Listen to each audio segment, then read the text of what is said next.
এবং আপনার সকল সহযোগিতা কামনা করছি এবং আমরা আশা করছি যে আমাদের ভিসি স্যার অবশ্যই আমাদের সহযোগিতা করবেন এবং ঢাকা বিশ্ববিদ্যালয়ের শিক্ষার্থী আছে সকলে এই যুক্তিসঙ্গত বিষয়ের প্রতি অবশ্যই অবগত আসেন এবং তারা আমাদের পাশে থাকবেন ইনশাআল্লাহ এবং আমাদের জয় হবে ইনশাআল্লাহ।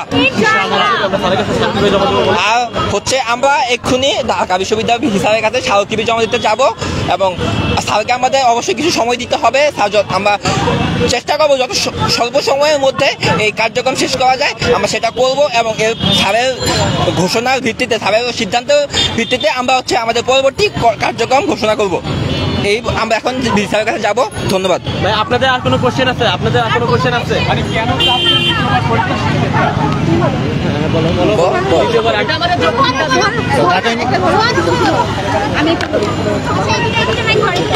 যে প্রশ্নগুলো কি আপনাদের প্রশ্নগুলো কি?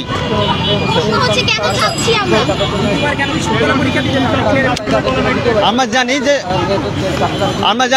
যে আমাদের যে স্বায়ত্তশাসিত বিশ্ববিদ্যালয় রয়েছে যেমন Jahangir university, Chittagong university, Rajshahi university ও গুচ্ছভুক্ত সকল বিশ্ববিদ্যালয় সেকেন্ড টাইম ভর্তি পরীক্ষা সুযোগ রয়েছে এবং ঢাকা ইউনিভার্সিটির সৃষ্টি লগ্ন থেকেই সেকেন্ড টাইম ভর্তি পরীক্ষা সুযোগ ছিল, কিন্তু এই 14-15 সেশনের পর থেকে তা বাতিল দেওয়া হয়, যা একটা বৈষম্য ছাত্রদের উপরে।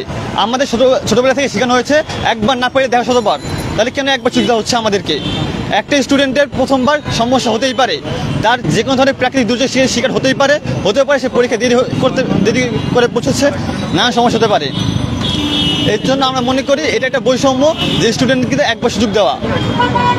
এছাড়া পৃথিবীর কোনো বিশ্ববিদ্যালয় বা অন্য কোনো বিশ্ববিদ্যালয়ে এমন হয় না যে শুধুমাত্র একবারই ভর্তি পরীক্ষা সুযোগ দেওয়া হয়। এমনকি আমরা যে বিশেষ পরীক্ষাকে চিনি সেখানেও কিন্তু একাধিকবার পরীক্ষা দেওয়ার সুযোগ রয়েছে, কেন এখানে নাই? যে ছিল এখন কেন নাই?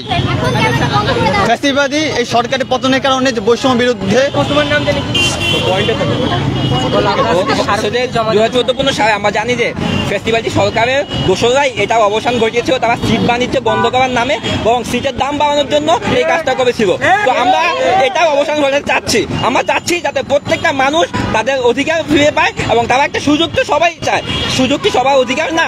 উচ্চশিক্ষা গ্রহণের সুযোগ কি সবাই একটা সুযোগ পেতেই পারে? আমরা জানি অক্সফোর্ডে কিন্তু একটা বয়স ভিত্তিক আছে, সেখানে একাধিকবার সুযোগ আছে, তাই পাচ্ছে অক্সফোর্ডে কেন থাকবে না? তাই কোনো বৈষম্য নয়। আমরা এই বৈষম্যের অবসান ঘটাতে চাচ্ছি এবং এই প্রতিবন্ধকতা অবসান ঘটিয়ে আমরা নতুন সোনার বাংলা গঠন করতে চাচ্ছি।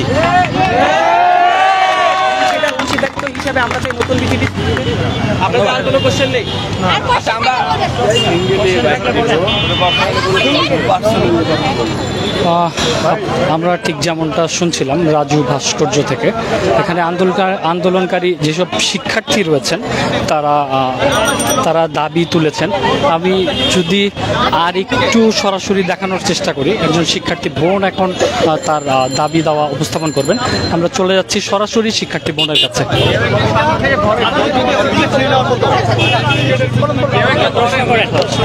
আচ্ছা, আপনার প্রশ্ন করেন, আমি চেষ্টা করছি উত্তর দেওয়ার। ভাইয়া আপনাদের থেকে একজন আসেন,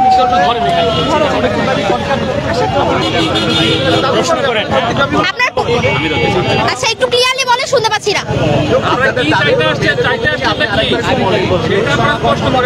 আমরা মূলত ঢাকা বিশ্ববিদ্যালয়ে দ্বিতীয়বার ভর্তি পরীক্ষার সুযোগটা আবার পুনরায় চালুর জন্য এখানে এসেছি আজকে।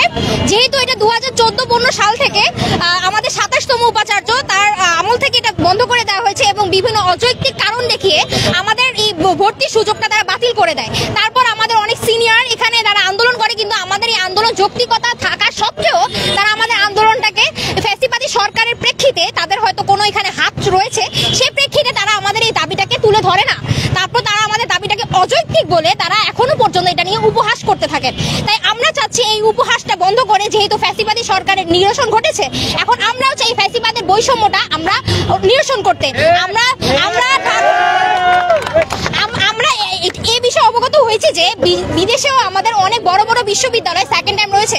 শুধু সেকেন্ড টাইম বলে কিছু নাই, তারা বয়স ভিত্তিতে আমাদের বিভিন্ন ক্ষেত্রে আমাদের ভর্তির পরীক্ষার সুযোগ করে দেয়, কিন্তু আমাদের ঢাকা বিশ্ববিদ্যালয় শুধু আমাদেরকে একবার ভর্তি পরীক্ষার সুযোগ দেয়। এটা কি কোনো ক্ষেত্রে আপনাদের মনে হয় না এটা বৈষম্যের শামিল নয়?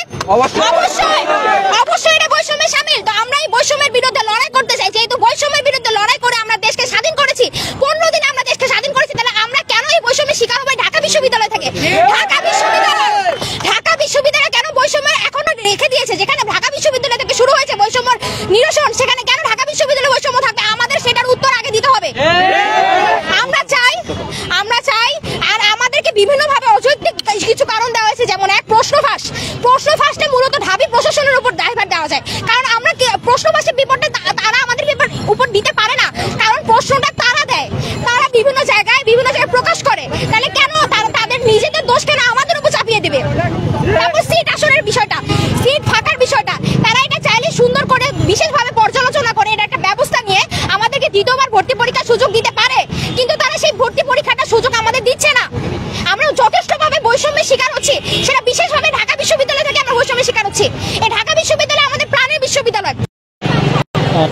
আমরা যেমনটা শুনছিলাম, একজন শিক্ষার্থী বোন তিনি তার বক্তব্য উপস্থাপন করছিলেন এবং তিনি যেটা বলছিলেন ঢাকা ইউনিভার্সিটি থেকে তারা বৈষম্যের শিকার হচ্ছে এবং তারা চায় না ঢাকা ইউনিভার্সিটি থেকে বৈষম্যের শিকার হতে। কারণ হচ্ছে